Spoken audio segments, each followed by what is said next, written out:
Assalamualaikum warahmatullahi wabarakatuh. Perkenalkan, nama saya Wines Anggraini Marpaung, NIM 184019195. Jurusan Perbankan Syariah, semester 5, ruang PS5. Baiklah, di sini saya akan membuat video untuk menyelesaikan tugas akhir pelajaran filsafat ilmu. Baiklah, di sini saya akan membahas isi makalah kami yang berjudul Sarana Ilmiah. Sarana berpikir ilmiah pada dasarnya merupakan alat yang membantu kegiatan ilmiah dalam berbagai langkah yang harus ditempuh. Sarana ilmiah merupakan suatu alat. Dengan alat ini manusia melaksanakan kegiatan ilmiah. Pada saat manusia melakukan tahapan kegiatan mengembangkan pengetahuan, karena manusia berpikir mengikuti kerangka berpikir ilmiah dan menggunakan alat-alat berpikir yang benar. Untuk mendapatkan ilmu, diperlukan sarana berpikir ilmiah. Sarana berpikir diperlukan untuk melakukan kegiatan ilmiah secara baik dan teratur. Sarana berpikir ilmiah ada 4, yaitu bahasa, logika, matematika, dan statistik. Sarana berpikir ilmiah berupa bahasa sebagai alat komunikasi verbal untuk menyampaikan jalan pikiran kepada orang lain. Logika sebagai alat berpikir agar sesuai dengan aturan berpikir sehingga dapat diterima kebenarannya oleh orang lain.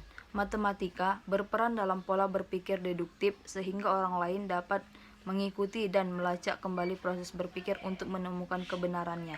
Dan statistik berperan dalam pola berpikir induktif untuk mencari kebenaran secara umum.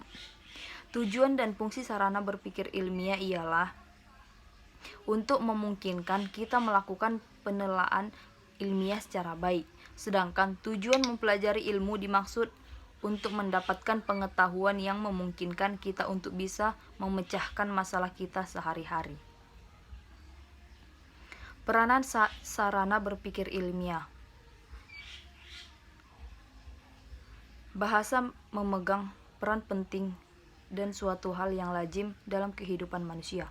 Kelaziman tersebut membuat manusia jarang memperhatikan bahasa dan menganggapnya sebagai suatu hal yang biasa, seperti bernapas untuk berjalan.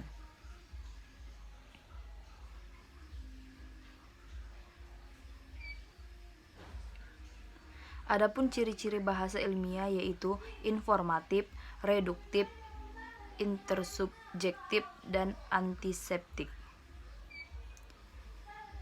Bahasa pada hakikatnya mempunyai 2 fungsi, yaitu sebagai sarana komunikasi antara manusia dan sebagai sarana budaya yang mempersatukan kelompok manusia yang mempergunakan bahasa tersebut.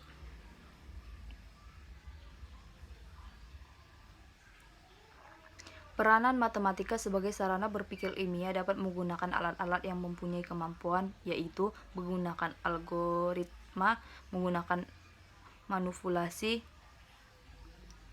dan menarik kesimpulan. Hubungan antara sarana berpikir ilmiah dan bahasa, matematika, dan statistik. Hubungan statistik antara sarana berpikir ilmiah, bahasa, matematika, dan statistik yaitu agar dapat melakukan kegiatan berpikir ilmiah dengan baik, diperlukan sarana bahasa, matematika, dan statistik. Bahasa merupakan alat komunikasi verbal yang dipakai dalam kegiatan berpikir ilmiah, di mana bahasa menjadi alat komunikasi untuk menyampaikan jalan kegiatan pikiran tersebut kepada orang lain. Dan ditinjau dari pola berpikirnya, maka ilmu merupakan gabungan antara berpikir deduktif dan berpikir induktif. Matematika mempunyai peranan yang penting dalam berpikir deduktif, sedangkan statistika mempunyai peranan penting dalam berpikir induktif. Penalaran induktif dimulai dengan mengemukakan pernyataan yang memiliki ruang lingkup yang khas dan terbatas untuk menyusun argumentasi yang diakhiri dengan pernyataan yang bersifat umum. Sedangkan deduktif merupakan cara berpikir di mana dari pernyataan yang bersifat umum ditarik kesimpulan yang bersifat khusus dengan memakai pola berpikir silogismus. Mungkin cukup sekian yang dapat saya sampaikan. Lebih dan kurang mohon maaf. Assalamualaikum warahmatullahi wabarakatuh.